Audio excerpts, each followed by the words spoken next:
생생하게 상생하며 YTN 라디오 생생경제. 안녕하세요. YTN 라디오 생생경제 김혜민입니다. 영웅이 본색을 드러냈다. 주윤발이 8,100억 원 상당의 전재산 기부를 약속하면서 전 세계적으로 찬사가 이어지고 있는데요. 주윤발은 최근 돈은 행복의 원천이 아니기 때문에 전 재산을 자선단체에 기부할 것이라고 밝혔습니다. 세계적인 스타답게 주윤발의 재산은 한화로 약 8,100억 원 상당으로 추정되고 있습니다. 하지만 주윤발은 한 달 용돈으로 약 11만 원만 사용하는 것으로 알려져 화제가 되기도 했죠. 휴대전화도 17년 동안 사용하다가 해당 모델을 만든 제조사가 사라지고 고장난 휴대폰을 고칠 수 없어 바꾸었다는 일화도 유명합니다. 주윤발은 먹을 것이 있고 살 곳이 있으면 됐지 더 이상 뭘 바라겠냐며 생로병사는 자연의 섭리이므로 두려울 것이 없다고 말하기도 했습니다. 언행일치, 안분지족의 삶입니다. 2018년 10월 16일 YTN 라디오 생생경제 지금 시작합니다.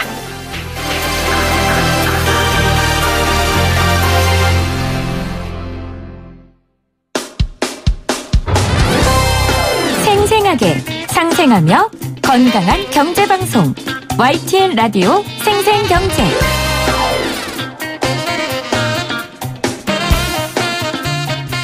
오늘 가장 뜨거운 경제 뉴스를 제일 생생하게 전해드리는 시간입니다. 생생 인터뷰 중에서도 청취자들이 유독 반응을 많이 주시는 주제들이 몇 가지 있어요. 그중 하나가 바로 공매도입니다. 오늘 최종국 금융위원장은 개인의 원활한 공매도 참여 방안을 고민하고 있다고 밝혔는데요. 자세한 이야기 금융정의연대 김득이 대표와 말씀 나누겠습니다. 안녕하세요. 네, 안녕하세요. 김득입니다. 대표님 쉽게. 예. 근데 원래 주제가 어려운 주제입니다. 그래요. 그래도 대표님 잘해 주실 거라고 믿고요. 예. 사안을 살펴보기 전에 복습 한번 하고 가겠습니다. 예. 공매도란 말 그대로 없는 것을 판다라는 뜻이에요. 예. 자, 설명해 주세요. 쉽게 말해서 내가 주식을 갖고 있지 않고 타인에게 주식을 빌려서 네. 그 주식을 빌려서 팔고 그 주식을 빌린 사람에게는 이자만 주고 가는 건데요. 보통 판다는 개념은 주식 거래량이 많기 때문에 네. 공매도를 하게 되면 주식이 하락된다는 게 뭐 100% 하락은 아니지만 90% 이상이 하락된다고 보고 있기 때문에 일반 투자자나 소액주주들은 공매도가 이루어지면 자신이 피해를 입는다. 왜? 자신이 가지고 있는 주식이 떨어지기 때문에 네. 그렇게 보고 있고요. 그 흔히들 공매도 세력이라고 부릅니다. 네. 그 공매도 세력은 지금 일반과 그러니까 외국인들과 기관들을 지칭을 하고 있는데 소액주주들 입장에서는 그분들은 공매도하기가 너무 쉽게 이루어지고 있고 일반인들은 공매도를 하기가 어렵다라고 네. 인식이 되고 있기 때문에 삼성증권 사태 때 소액주주들이 공매도 제도를 폐지해달라 이런 청원을 청와대 게시판에 올리기도 했습니다. 네. 그런데 10월 들어서 공매도 거래가 굉장히 크게 증가했다고 하더라고요. 네. 외국인과 기관뿐 아니라 아까 말씀해 주신 듯이 공매도 제약이 많은 개인들도 이 공매도 거래를 늘리고 있다고 하는데 현재 우리가 개인 공매도가 힘든 거죠? 아예 금지된 게 아니라요. 네, 금지는 아니고요. 네. 그러니까 개인 공매도가 오늘 최종국 위원장님이 말씀하셨듯이 개인 신용도에 따라서 달라질 수밖에 없기 때문에 정보력에 따라서도. 정보력도 네. 다르고 개인 신용도에 따라서 허용될 수 있는 사람들이 있기 때문에 편차가 좀 심하고 사실상 힘들다고 보고 있죠. 첫 번째 이유가 대주주 거래를 신청을 해야 됩니다. 대주 거래라는 것은 주식을 빌리는 것을 말하는 건데요. 네. 이 주식을 빌리려고 하면 담보도 설정을 해야 되는 것들이고 그러다 보니까 비현실적이거든요. 또한 대주 거래, 그러니까 공매도 거래를 할 수 있는 주식을 빌릴 수 있는 가능한 종목이 개인들은 별도로 지정돼 있는데 네. 기관이나 외인들은 모든 종목에서 공매도가 가능하기 때문에 형평성 차원에서 일반인들은 불리하다. 그리고 개인들에게는 사실상 허용하지 않고 있다. 이렇게 피부로 느끼고 있는 겁니다. 네. 주식 시장에서 특히 증시 하락 시에 이 개인들은 공매도를 할 수 없기 때문에 절규한다. 예. 뭐 이런 이야기를 하더라고요. 예. 그러니까 그만큼 개미들이 손해가 큰 거잖아요. 이런 상황인 경우에. 그러니까 주식이 하락을 하고 있는데 공매도로 인해서 많은 주식을 팔자 주문이 나온 거예요. 네. 주식을 빌려서. 그렇죠. 그러면 더 떨어지는 거죠. 그렇죠. 주식이.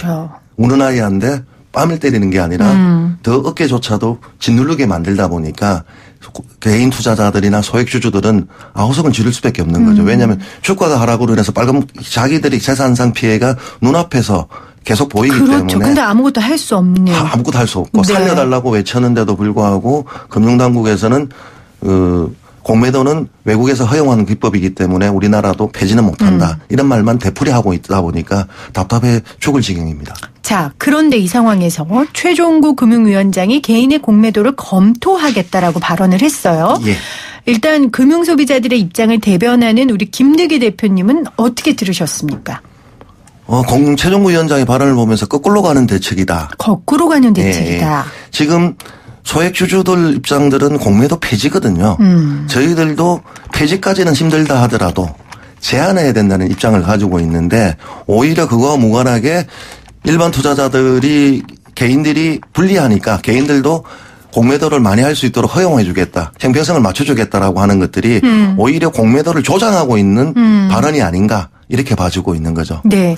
우리가 그때 대표님하고 삼성증권 사태 예. 때 말씀 나눴는데 그때 이제 뉴스 댓글도 보고 이러니까 그럼에도 불구하고 공매도를 해야 된다라고 말을 하는 개인분들도 많으셨어요. 예. 그 논리는 무엇일까요? 그러니까 시장의 그러니까 개인들이라기보다는 주로 기관들이 많이 그 입장들이라든가 금융당국자 입장들이 매우 강한데 네. 그리고 일부 개인들은 자기는 못한다 하더라도 공매도가 가지고 있는 장점이 있습니다. 시세 조정이라든가 네. 주가가 많이 올랐을 경우에 공매도로 인해서 주가를 관리하는 효과가 있다라고 하고 있고 이게 외국에서 허용되고 있는 제도다 보니까 공매도도 허용해야 된다. 폐지하면 안 된다라는 입장이 있기 때문에 저희들 같은 제 개인적이나 금융정의연대 입장은 폐지보다는 제한에 가까운 입장을 가지고 있고 여러 차례 입장을 발표했습니다.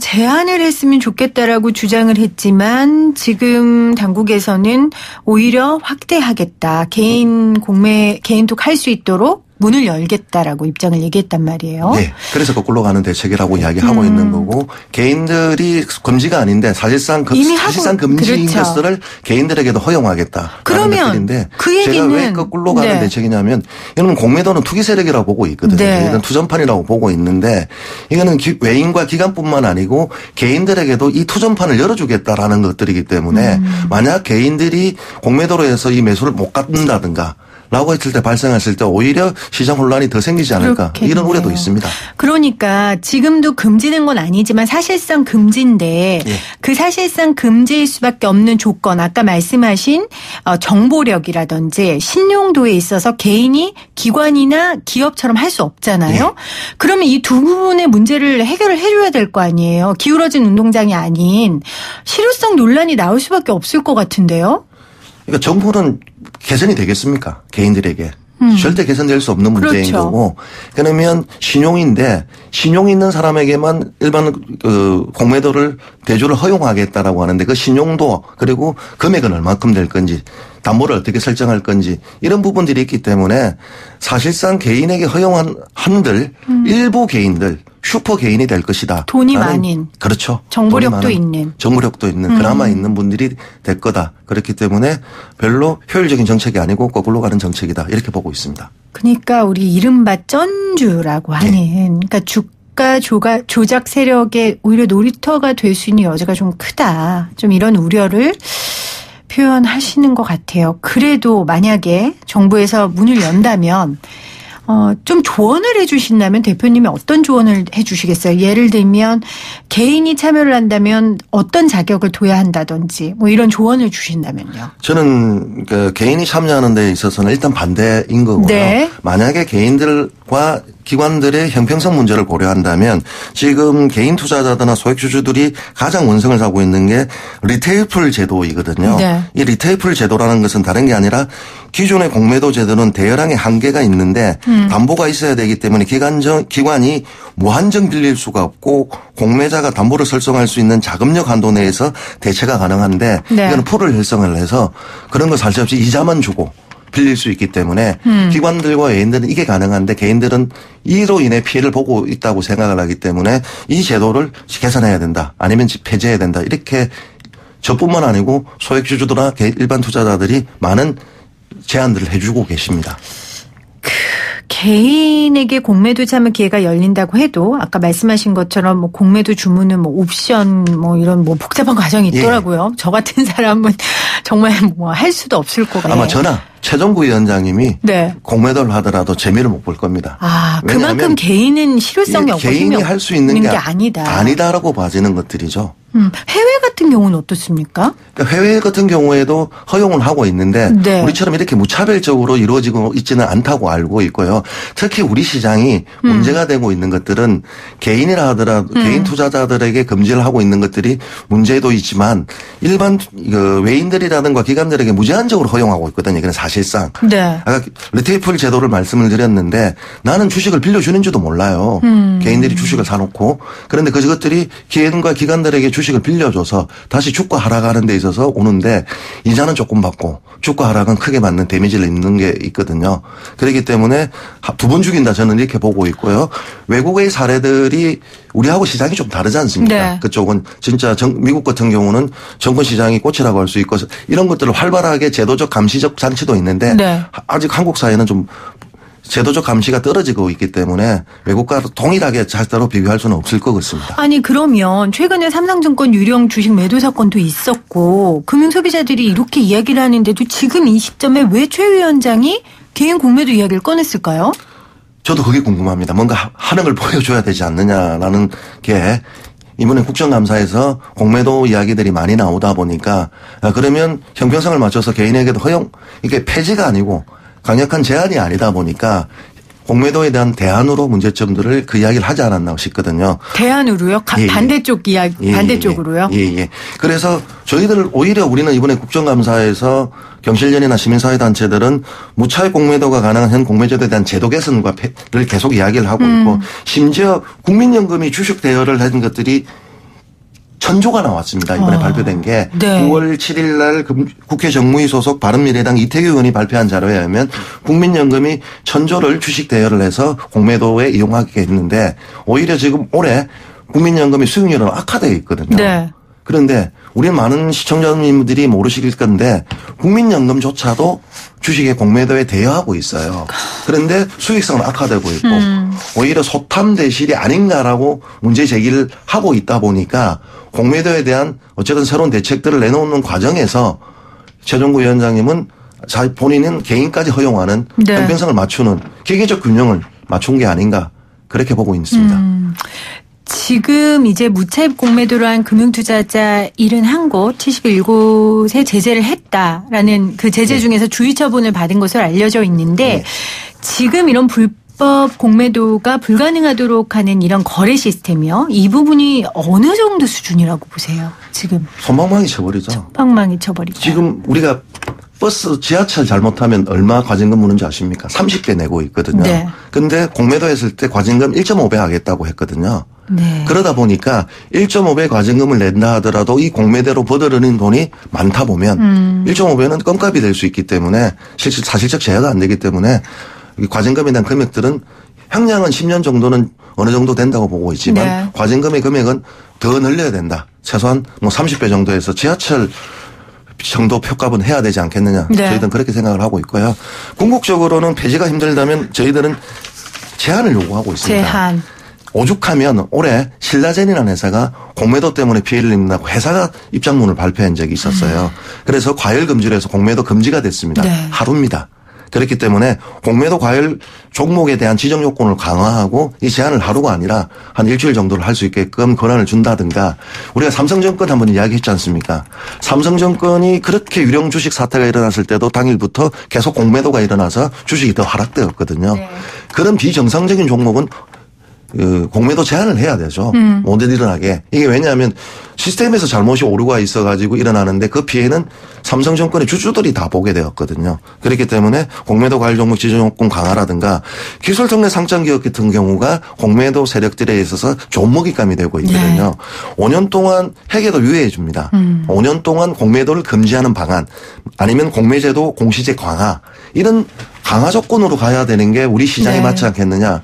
그래서 일반 투자자들 소액주주들이 외치고 있는 이 울부짖음에 답을 해야 되는데 네. 거꾸로 가고 있는 게 너무 안타깝습니다. 지정요건 강화하고 과징금 늘리고 그밖에 먼저 제도적인 장치를 좀 먼저 해달라 예. 제안을 해달라라는 예. 말씀이었습니다. 금융정의연대 김두기 대표와 함께했습니다. 고맙습니다. 예, 감사합니다.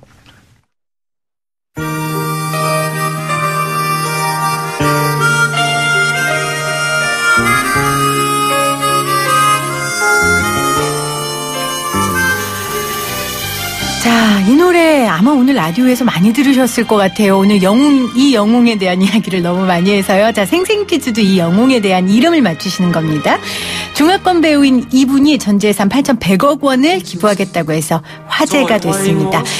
영화 영웅 본색에서 장국영과 함께 주인공으로 대한민국 소년들의 영웅이 되기도 했지요. 성냥개비 물고 쌍권총 든 모습 80년대 아이콘이었는데요. 이 배우는 누구일까요? 1번 성룡, 2번 주윤발입니다. 여러분들 정답 보내주시면서 이분에 대한 찬사, 이분에 대한 소감 함께 보내주세요.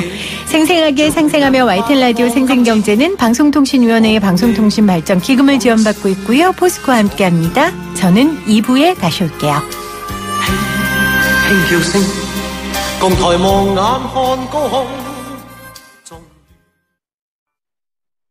여러분은 지금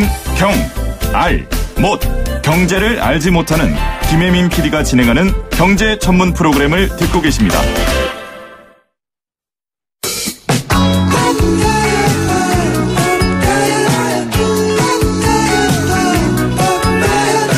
YTN 라디오 생생경제 여러분 함께하고 계십니다.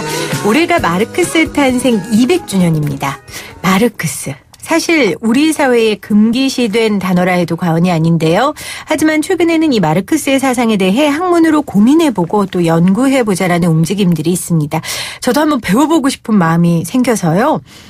제 수준에 맞게 아주 쉽게 이야기해 주실 분 모셨습니다. 원숭이도 이해하는 공산당 선언의 저자 임승수 작가 모셨어요. 안녕하세요, 작가님. 안녕하세요.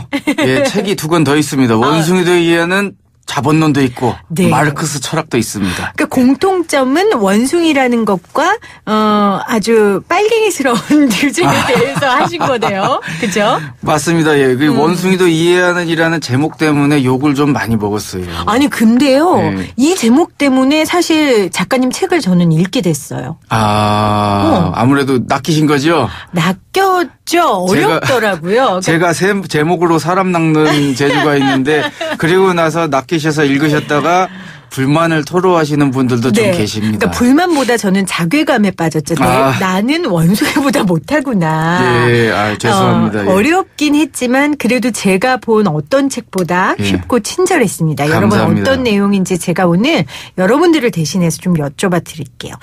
제가 섭외 전화를 드리니까 굉장히 놀라셨어요. 예, 맞습니다. 왜 놀라셨어요? 그러니까 사실 그 연락 온 자체에서 놀라지 않았어요. 왜냐하면 간혹가다 이제 라디오에도 출연을 했으니까. 네.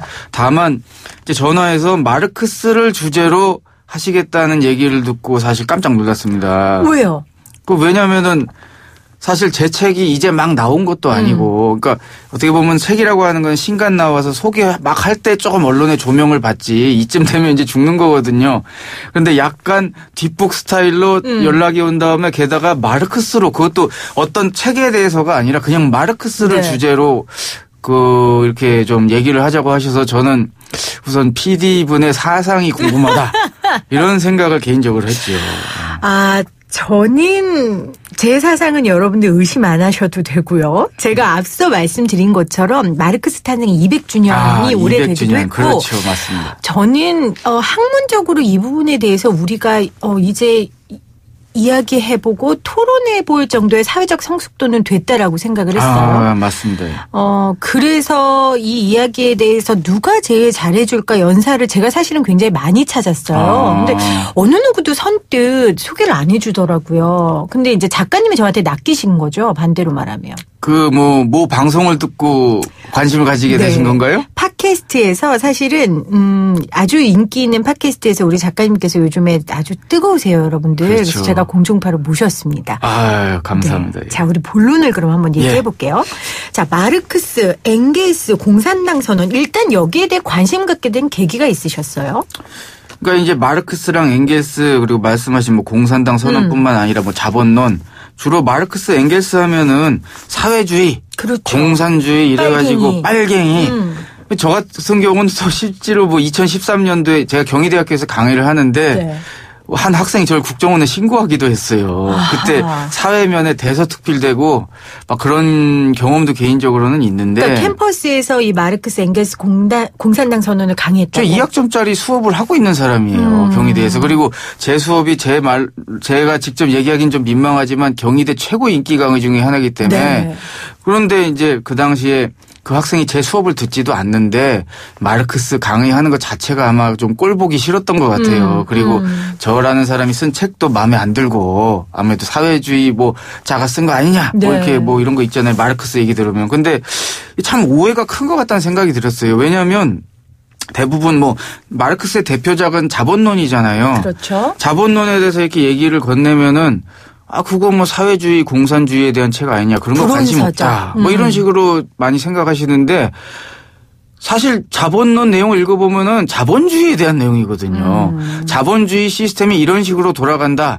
굉장히 독특한 시각에서 잘 분석을 해서 유명해진 책인데 네. 대부분의 분들이 뭐 마르크스 자본론 얘기를 하면은 사회주의, 공산주의에 관심 없어서 나는 안 읽을 거다.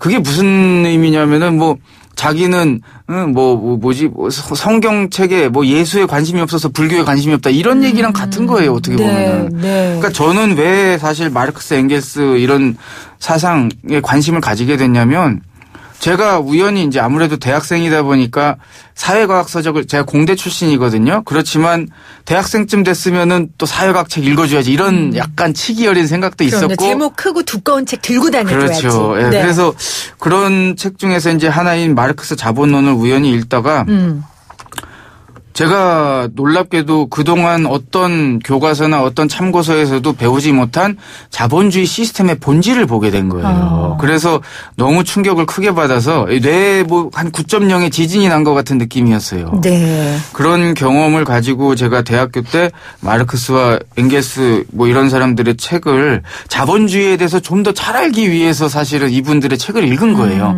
그리고 이제 자본주의에 대해서 좀 더 잘 깨닫게 되고 나서는 이제 이거를 혼자만 알아서는 안 되겠구나.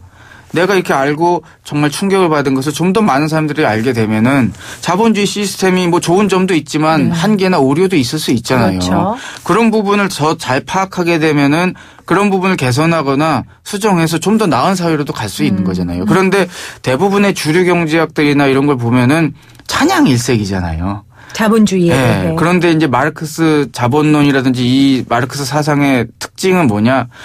우리 자본주의 시스템의 어떤 성과를 인정하면서도 우리 사회가 더 좋은 사회로 나아가기 위해서는 이 그러니까 그 자본론이라고 하는 책을 통해서 이 자본주의 시스템의 어떤 한계나 오류 이런 거를 분석하고 이거를 정말 적나라하게 까발린 거죠. 그러니까 자본론은 자본주의 시스템의 본질에 대해서 이야기한 책이고 그렇죠. 그 책의 내용을 보면 자본주의의 성과는 인정하지만 폐해를 극복할 수 있는 여러 방안들도 있다. 예. 그래서 이제 우리 작가님께서 이 책에 대해 관심을 갖게 되신 거잖아요. 그렇죠. 예. 그런데 이제 아무래도 특히 우리나라에서 이제 역사적으로 이게 진영 논리로 계속 사회가 움직여졌기 때문에 공산주의가 하나의 철학이나 경제적 시스템이 아닌 진영의 논리로 받아들여졌단 말이에요. 그렇죠. 그러니까 객관적으로 볼 수 있었던 계기나 기회가 없었던 것 같아요. 그런데 왜 지금 하필 2018년도에 우리나라뿐 아니라 제가 알기로는 좀 전 세계적으로 마르크스 엥겔스에 대한 재평가가 시작된 것 같거든요. 왜 하필 지금일까요? 우선 이제 200주년이 이제 홍보 들어가긴 좋은 숫자잖아요. 그렇죠. 저도 딱 떨어지죠. 저도 네. 하필 왜 지금 원숭이 대회에는 공산당 선언을 냈겠습니까? 이 마케팅 포인트가 되는 거예요. 네. 그러니까 그런 측면도 있지만 다른 한편으로는 사실 뭐 80년대부터 시작해서 지금까지 소위 말하는 뭐 신자유주의, 네. 좀 유식하게 얘기하자면 네오리버럴리즘 이런 얘기를 한 번씩 해줘야지 또 이제 저에 대한 신뢰가 올라가잖아요. 이 네. 단어를 이런 걸. 그래서 네. 이 신자유주의라고 하는 어떤 이 광풍이 시장의 모든 것을 맡기면 뭐 해결되고 잘 해결되고 인사들한테. 부자들이 돈을 잘 벌면은 거기서 떡고물이 내려와서 일종의 나스예요. 트리클타운. 그래서 그런 어떤 이데올로기가 한참 지배했었잖아요. 그리고 많은 경우 거기에 따라서 사회가 움직여 왔고. 네. 근데 그 결과 수많은 사람들이 행복해졌느냐 하면은 뭐 아시겠지만 빈부격차가 훨씬 심해졌고요. 청년 실업도 심해지고 뭐 갈수록 그 사회 양극화 문제와 이 살기 힘들다는 목소리들이 세계 곳곳에서 터져 나오게 된 거예요. 네. 소수의 부자들은 더 부자가 되는데 힘들어지는 사람들은 계속 힘드니까. 네. 그러다 보니까 이제 사람들이 기존에 가지고 있던 어떤 그리고 뭐 몇 번의 위기들도 있었잖아요. 2008년에 서브프라임 모기지 사태라든지 그 이후에 경제가 잘 안 풀리고 이런 상황 속에서 사람들이 자본주의 시스템에 대해서 좀 진지하게 근본적으로 성찰하는 분위기가 생긴 것 같고요. 네. 심지어는 가장 최첨단 자본주의 국가인 미국에서조차 버니 샌더스라고 하는 대선 그렇죠. 후보가 민주당 유력 후보로서 막 거의 대선 후보가 될 뻔했잖아요. 사실은. 그분이 자기 스스로를 정체성을 얘기할 때 사회주의자다. 자기는 민주적 사회주의자다. 네. 미국에서조차도 이런 분위기가 올라올 정도로 어떻게 보면 이제 자본주의의 폐해, 사회 양극화 이런 분위기가 좀 이제 사회 전면화되고 전 지구적인 현상이 되면서 사람들이 오히려 이제 마르크스 자본주의를 정말 진지하게 근본적인 입장에서 비판했던 사람의 목소리에 다시 귀를 기울이는 게 아닐까 네. 그런 생각을 하게 됐습니다. 그러면 제가 결론부터 물어볼게요. 예. 그러면 공산주의가 대안입니까? 너무 직접적으로 들어오시네요. 네. 그건 마치 무슨 질문과도 같을까? 왜냐하면 예. 공산주의가 대안이냐고 왜 여쭤봤냐면 예. 우리가 어쨌건 자본주의의 폐해를 발견했고 마르크스 엥겔스가 주장한 그 주장을 통해서 예. 하나의 대안을 좀 찾고자 하는 게 오늘 인터뷰 예, 목적이거든요. 예. 그러니까 결론을 여쭤본 거예요. 그런데 얼마나 사실 깔끔한 질문입니까? 깔끔한 질문이긴 하지만 정말 거두절미한 질문이다. 그 설명을 이런 해보세요. 말씀을 드리고 싶은데 네.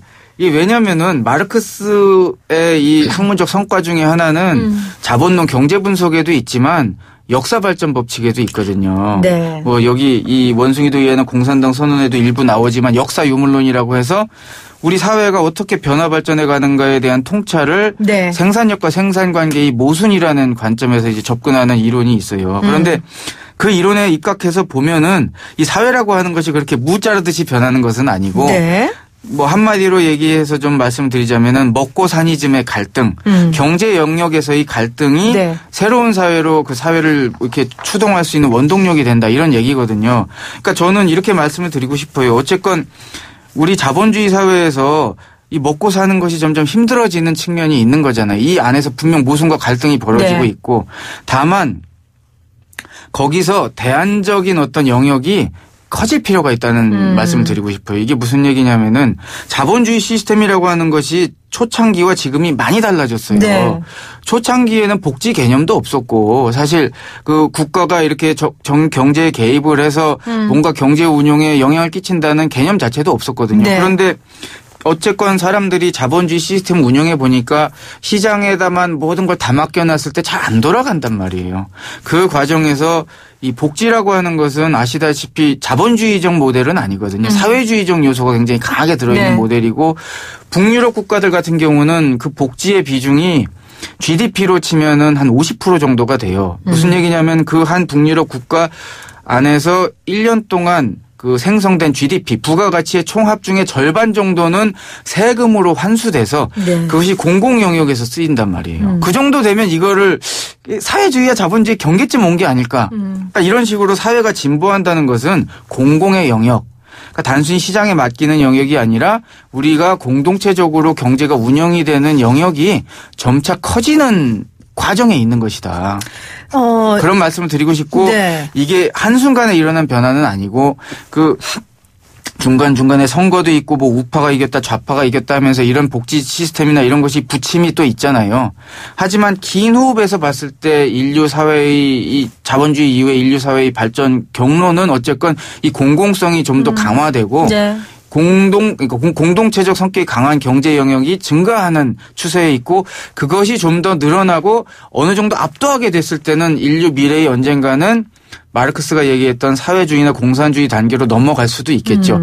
다만 우리 사회는 아직 공공의 영역이 적단 말이에요. 네. 예를 들어서 뭐 조세 부담률이라는 통계가 있지 않습니까? 그죠? 그래서 우리나라 같은 경우는 부가가치 중에 GDP로 세금으로 환수하는 게 20% 내외밖에 안 돼요. 아직. 네. 그래서 갈 길이 먼 것이고 그런 어떤 공공의 영역이 늘어나면서 사람들이 거기에서 그 공동체적인 어떤 그 먹고 사니즘의 어떤 영향을 받게 되고 그것에 대한 지지가 늘어나면서 긴 호흡으로 봤을 때는 저는 인류가 그런 방향으로 나아가고 있다. 하지만 당면 과제로서는 아마 그런 것은 너무 시기상조인 것 같다. 네. 대신 우리가 좀 더 공공성을 늘리는 방향으로 사회 정책이나 이 정치가 변화해야 되지 않을까. 네. 그런 말씀을 드리고 싶습니다.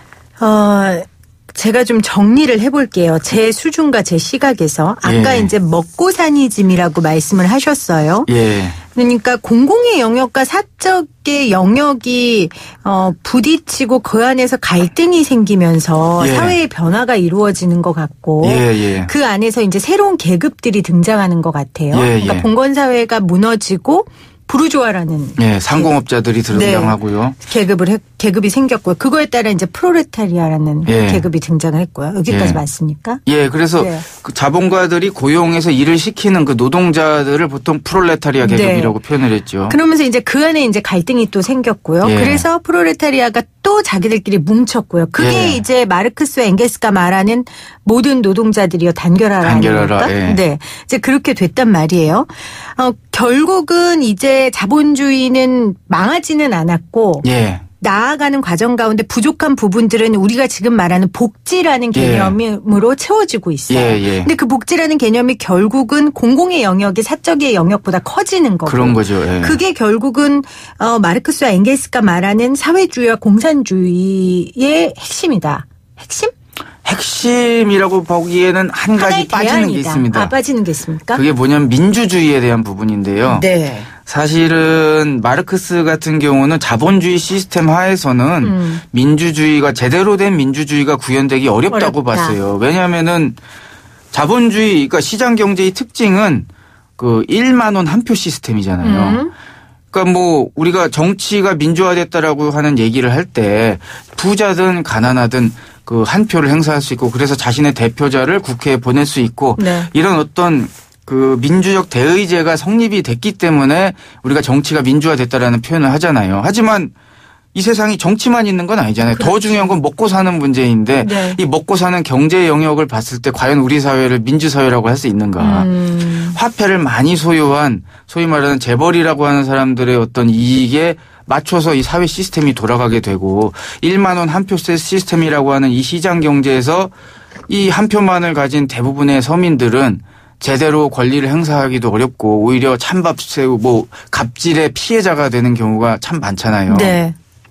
그래서 마르크스 같은 경우는 이런 문제가 생기는 핵심적인 그 어떤 문제가 소유권에 있다고 봤어요. 특히 생산수단에 대한 소유권. 생산수단에 대한 소유권. 이게 결국 사적인 영역 아닙니까? 그렇죠. 기업이나 어떤 그런 그 생산수단을 자본주의 시스템의 특징은 자본가라고 하는 특정 개인들이 소유하고 있잖아요. 하지만 마르크스가 보기에 그런 그 사람이 개인적으로 소유하고 있는 거대한 부조차도 그 형성 과정을 보면 그 한 사람이 만들어낸 게 아니라 수많은 노동자들과 수많은 관계인들이 지혜와 힘을 모아서 만들어낸 사회적 부인데 자본주의 시스템의 특징은 그 함께 만들어낸 사회적 부가 소수에게만 분배될 수 있도록 설계된 시스템이라는 거예요. 소유권을 네. 가지고 있는 사람에게 대부분의 부가 흘러갈 수 있도록 설계된 시스템이다. 그래서 마르크스 같은 경우는 좀 길게 봤을 때 이런 소유가 분산돼야 된다. 그러니까 개인적 소유가 아니라 함께 만든 것은 사회적 소유로 바꿔야 되고 그래서 사회적 소유를 통해서 이 공장이나 생산수단이 운영되는 그 의결 구조도 수많은 이해관계자들이 함께 모여서 민주적으로 결정돼야지만 그것이 진정한 사회주의 공산주의로 될 수 있지. 이 우리 사회의 특징이 그런 거잖아요. 회사 가면은 항상 주인처럼 일하자는 표가 써 있지만 실제 회사를 운영하는 의사결정 상황에서는 노동자에게 의사결정권을 주진 않잖아요. 네. 뭐 오너가 사실 마음대로 결정하고 내리먹이기식으로 시키는 거죠, 일을. 그걸 어떻게 주인이라고 할 수 있습니까? 그런 측면에서 마르크스는 소유의 사회화, 사적 소유. 그러니까 쉽게 얘기하자면 이제 공기업이나 국공유 기업이 늘어난다든지 그래서 사회 전체가 민주적으로 통제할 수 있는 생산 수단도 늘어나야 된다. 그래야지만 경제에 있어서도 진정한 민주화가 될 수 있다라는 생각을 했던 거죠. 우리는 공산주의 하면 보통은 민주주의와 반대의 말로 생각을 하는데 정말 큰 오해인 거죠. 그러니까 순수한 이론적인 측면으로 봤을 때 공산주의는 사실은 최고의 민주주의를 실현하기 위한 하나의 형식인 거죠. 네. 어떻게 보면이 아니라 현실 불가능해 보이는 아주 유토피아적인. 그렇게 볼 수도 있겠죠. 네. 지금 상황에서는. 오늘 생생초대석에서는요, 마르크스에 대한 이야기를 좀 나눠보고 있어요. 여러분들 이거를, 우리가 좀 빨갱이라고 생각하는 부르주아, 프롤레타리아 이런 아주 적나라한 단어를 쓰시네요. 네, 귀에 쏙쏙 들어오니까 예. 이런 거에 대한 편견을 떠나서 그냥 들어보시면 사실 토지 공개념 우리가 얘기하고 있는 아니면 세금 이 모든 게 사실은 공공의 영역이죠. 공공의 영역에 대한 우리가 그 가치를 지금 우리가 가치와 실현하고 고민을 있는 담아낸 거거든요. 정책들인 거죠. 그래서 그런 이야기들을 여러분과 하고 싶었다는 거 오해하지 않으셨으면 좋겠고요. 자, 사상적인 측면에서 작가님이 저에게 굉장히 이해가 쉽게 설명을 해 주셨어요. 좋아요. 예. 굉장히 매력적이고 좋은데 작가님이 매력적이라는 건 아닙니다. 아이고, 저도 이 라디오 방송이라서 다행이라고 생각하고 있습니다. 얼굴까지 나가면 좀 그렇습니다. 네. 알고 있습니다. 자, 이 사상이 굉장히 매력적인데 그러나 이게 결국은 현실에서 실패하지 않았습니까? 예. 그 부분에 실패했다는 건 예. 우리가 어떻게 받아들이고 어떻게 해석해야 될까요? 사실 사회가 이렇게 바뀔 때 있잖아요. 그러니까 서양 같은 경우도 뭐 봉건 사회에서 자본주의 사회를 이렇게 이행해 나갈 때 그 시기가 이렇게 뭐 1년 안에 뭐 프랑스 혁명이 나가지고 확 다 바뀌는 식으로 된 건 아니고 네. 우리가 역사를 공부하면 알겠지만 그 진보 세력이 정권을 잡았다가 그래서 왕의 목을 땄잖아요. 그런데 그 목을 땄던 로베스피에르가 다시 그 기요틴의 희생자가 돼요. 그러니까 엎치락 뒤치락하는 긴 과정이 있어요.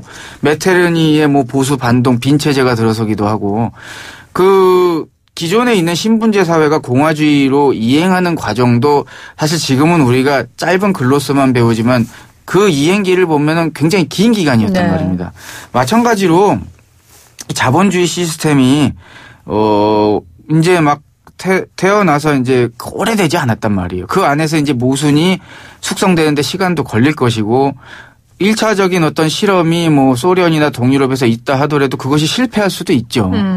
하지만 그 실험이 실패했다고 해서 자본주의 시스템의 모순 자체가 사라지는 건 아니잖아요. 그렇죠. 마르크스 철학의 핵심은 그거거든요. 모순과 갈등이 변화 발전의 원동력이다. 그러니까 우리 사회에 여전히 이 시스템에 의해서 존재하는 모순과 갈등이 있기 때문에 이것이 변화의 씨앗이고 긴 호흡으로 봤을 때는 어쨌건 사회가 공동체성을 조금 더 높일 수 있는 방향으로 가고 있는 것 아닌가라고 생각을 하고 있는 것이죠. 그래서 단순히 기존에 있었던 소련이나 동유럽이 실패했다는 것이 그 사회주의와 공산주의 자체의 전체 이론과 이 자체로서의 실패로 보기에는 너무 섣부른 것이 아닌가. 네. 라는 말씀을 꼭 드리고 싶습니다. 그러면 아까 전에 공공의 영역이 많아지면 공산주의, 사회주의 사회로 갈 수도 있다라고 말씀하신 건 아직도 살아있는 거네요. 가능성. 네, 저는 그 가능성으로 살아있다고 보고 긴 호흡으로 봤을 때 그 방향으로 가고 있다. 다만 그것이 내가 살아있는 그 시기 동안에 실현될 것이냐라고 물어봤을 때는 회의적일 수 있겠으나 제가 이런 마르크스의 사상에 대한 책을 쓰는 이유는 내가 내 살아생전에 완장차 가지고 좀 권력을 잡겠다 이런 의미는 아니에요. 사실 그런 의미라면 저는 이 일을 하면 안 되죠. 그래도 이렇게 YTN 라디오 생생경제 오늘 출연하셨으면 그래도 좀 어느 정도 좀 출세를. 그런 건가요? 하긴 여기에 저번에 김상조 위원장님도 나오셨다면서요. 저희 다 장관급들만 나오시는데. 아니 10톤 무게의 분이 나오셨다 0.1g의 깃털 같은 사람이 나와가지고 제가 좀 민망하긴 합니다. 아닙니다. 근데 그럼에도 불구하고 제가 이렇게 하는 이유는 제가 이 책 말고 다른 책에도 써놨지만 제가 책을 쓰는 마음은 이런 거예요. 씨를 뿌리는 농부의 마음인데 제가 뿌린 씨앗이 자라는데 시간이 너무 오래 걸려서 300년쯤 걸린다. 그러면 제가 살아있는 시기에는 수확을 할 수가 없겠죠. 네. 하지만 제 살아생전에 수확을 할 수 없다고 해서 제가 씨앗을 뿌리지 말아야 되는 건 아니잖아요. 저의 유전자를 받은 그리고 저와 굉장히 친밀한 관계에 있는 이 공동체의 성원들, 그 후손들이 그 과실을 얻어낼 수만 있다면 제가 지금 그 열매를 얻지 못하더라도 그 씨앗을 뿌릴 충분한 이유가 되는 거죠. 와, 성직자 같으죠. 좀 멋있죠? 아유, 제가 이렇게 그래요. 열심히 살고 있습니다, 여러분. 네. 책 한 권만 부탁드립니다, 여러분. 자, 그러면 제가 이렇게 정리를 해볼게요. 어쨌건 자본주의든 뭐 사회주의든 공산주의든 사람이 정리한 사상이고 예. 그게 완벽할 수 없잖아요. 그렇죠. 완벽하다면 거짓말이고요. 그렇죠. 왜냐하면 거짓말이죠. 사회와 사람은 변화되는 생물이니까. 예. 그래서 자본주의의 모순도 있고 공산주의의 모순도 있단 말이에요. 예. 이거 두 개가 시대 정신에 따라 어느 때는 어느 한쪽에 더 무게가 실릴 수도 있고 바뀔 수 있는 예. 거고. 하지만 우리 작가님 같이 공산주의나 사회주의에 대한 이점을 말씀하신 분들은 조금 그쪽으로 더 사회의 무게가 갔으면 좋겠다라는 바람이 있으신 거잖아요. 왜냐하면은 우리가 쇠막대기가 이렇게 있는데 그게 한쪽으로 이렇게 구부러 있으면은 우리가 그거를 가운데로 펴기 위해서는 사실 반대 방향으로 최대한 힘을 줘야 그렇죠. 되잖아요. 네. 근데 아시겠지만 우리 사회 같은 경우는 그동안 너무 한쪽의 목소리만 강했고 이 쇠막대기가 너무 반대쪽으로 구부러져 있었고 그러다 보니까 정치적으로도 암흑기가 한동안 있었고 뭐 이런 얘기 해도 되는 건가요? 네. 그 작가님의 개인의 의견이시니까요. 편하게 말씀하세요. 예, 그런데 이제 그나마 이제 좀 정권이 바뀌고 저 같은 사람도 큰 부담 없이 이런 얘기를 할 수 있고 라디오에서도 이런 얘기를 할 수 있게 된 것이 저는 참 감사하고 네. 사실은 다행스럽다는 생각도 들어요. 그래야지만 우리 사회가 조금 더 건강하게 올바른 방향으로 나갈 수 있다고 생각하고 제가 거기서 조금이라도 보탬이 된다면 네. 제가 살아 숨쉬는 참 큰 이유가 되는 거죠. 오늘 이 방송을 들으시면서 여러분 조금이라도 이 공산주의나 사회주의에 대한 학문적인 궁금증이 좀 생기셨으면 하고요. 저도 배워가는 과정입니다. 경제 프로그램을 하면서 여러 공부들을 하고 있는데요. 그래서 오늘 공부하는 마음으로 원숭이도 이해하는 공산당 선언의 임승수 작가와 함께 생생초대석 진행했습니다. 작가님 고맙습니다. 감사합니다. YTN 라디오 생생경제 함께 하셨습니다. 생생 퀴즈 들으시면서 여러분 정답 보내주셨어요. 3352님 주윤발 이쑤시개 물고 긴 바바리 코트 걸치고 긴 총 옆에 차고 슬로우로 영화 장면 넘어갈 때 그저 라고만 연발했는데요. 또 한 번 그저 라고 감탄하네요. 무조건 존경합니다. 주윤발님. 3939님 주윤발입니다. 존경스럽습니다. 5278님 주윤발이고요. 참으로 부럽고 찬사와 축하를 드립니다. 보내주셨고요. 8761님 주윤발 저의 이상형이었죠. 보내주셨어요. 그리고 오늘 생생초대석 들으시면서 또 관련된 의견들 주셨는데요. 제가 잘 듣도록 하겠습니다. 4882님 진행자님 목소리 너무 쌩쌩해서 좋습니다. 앞으로 좋은 소식 우려나 기대됩니다 하셨어요. 감사합니다. 오늘도 함께해 주신 여러분 감사합니다. 저는 내일 3시 10분에 다시 올게요. YTN 라디오 생생경제는 방송통신위원회의 방송통신발전기금으로 제작하고 있고요. 포스코와 함께합니다. 여러분 고맙습니다.